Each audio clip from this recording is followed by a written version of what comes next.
Hey guys, make sure to subscribe and hit that notification bell to be updated every time I make a new video. Thanks, let's begin.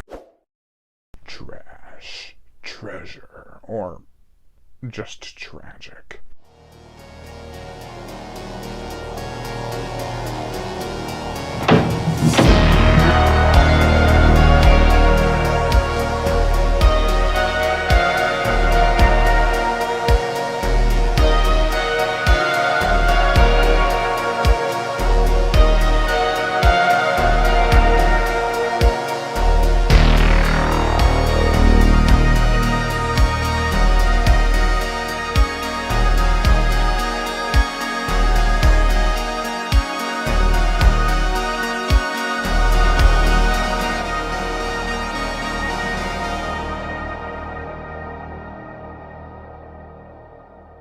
Winterbeast.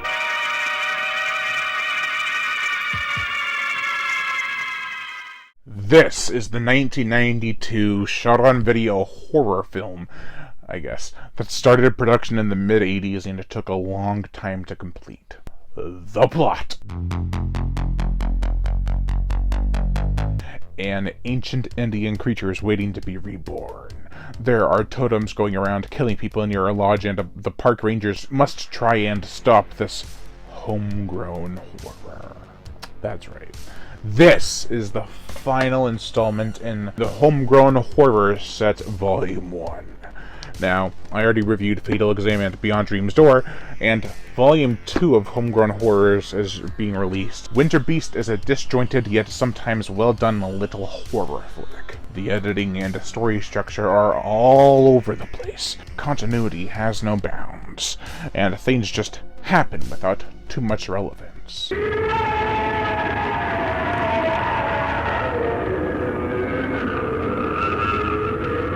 However, the writing has its moments where it shines. A couple of the actors are real standouts, and the effects are crude, yet mesmerizing. You can't take your eyes off them. The effects were the whole reason I bought this set, to be honest. I'm a sucker for stop animation. The film, despite its title, doesn't actually take place during winter. On a budget of around $10,000. The film was shot around fall and summer in Newbury, Massachusetts. The location does have a creepiness to it, which is amplified by decent cinematography, great lighting in some shots, and a chilling musical score. There are certain creative shots, as well as retro, purely neon shots that are a bit out of place, but serve the movie well. This clashes horribly with the editing and continuity, though.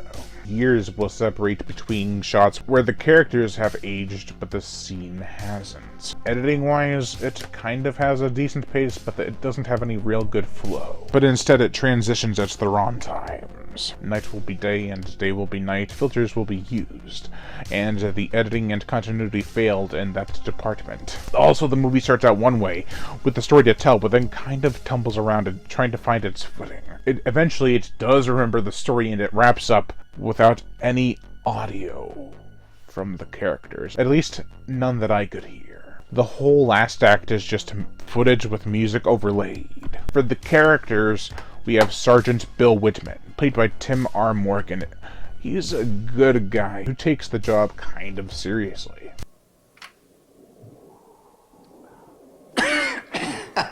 He has dreams that foresee the future, but that never really plays a part in the story, or is ever even explained. They tried, but it all came crashing down halfway through. Ranger Stillman, played by Mike Margie, who's never played in anything else, is a casual guy who doesn't want to get into too much trouble with the evil spirit of the forest, but would rather get in trouble with the bottle. Hey, what is this, some kind of ice cream social? How does a guy get a drink in this Roach Motel? Careful.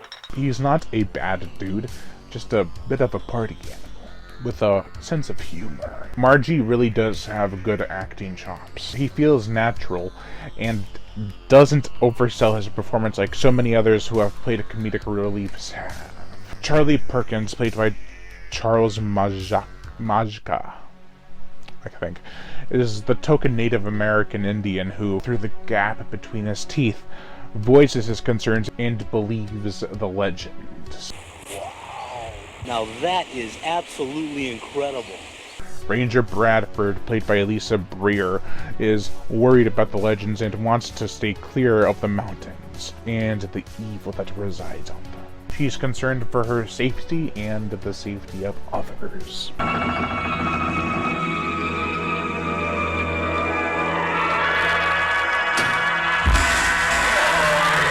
Then we have David Sheldon, the Dave Sheldon, played by Bob Harlow. He is the best character and actor in this movie. With his voice of a chain smoker and the face of a psycho, he steals every frame he is printed on. I am so surprised he wasn't in anything else before or after this. He was such a joy to watch, as I'm sure the character was to play for Harlow. Definitely a scene stealer. Such a underappreciated great performance. Where do you come off telling me about my mountain? I've lived here all my life, as did my father and his father before him. There aren't any demons in this town except assholes who try to create them.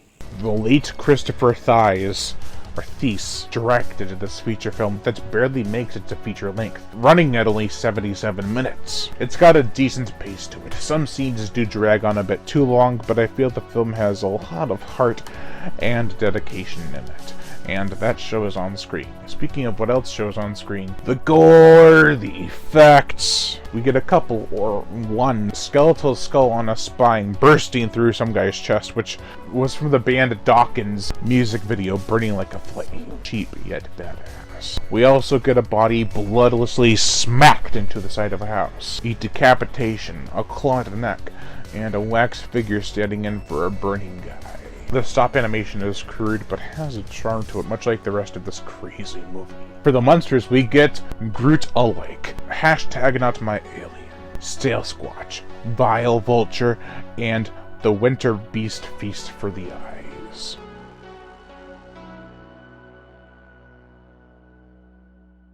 None of the effects, stop animation, or practical are all that stellar. In fact, the choice for stop animation came about after filming had already begun.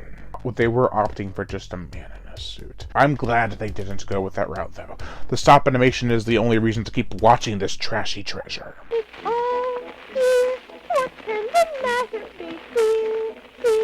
The motion picture soundtrack. Michael Perlstein has dabbled in the world of Z-grade horror, with films such as the sci-fi no-budget epic The Deadly Spawn, and the cheaper-than-a-prostitute's-favorite motel, Fun Time, Hollywood Chainsaw Hookers. Here he is given free range to work that synthesizer keyboard to the max. The editing for the music is bad, though. What starts off as eerie and creepy, or even suspenseful, quickly delves into noticeable changes in song choice that greatly affect the scenes they happen in, and take the viewer out of the moment for a bit. Perlstein composed decent music for this movie. I think it works well given the nature of the film. Nothing as awesome as The Deadly Spawn, but still serviceable. Overall, it's kind of a tie between this and Fatal Exam for the worst of the box set. While I would give this the edge, I'd probably want to go back to watch Fatal Exam over this any day.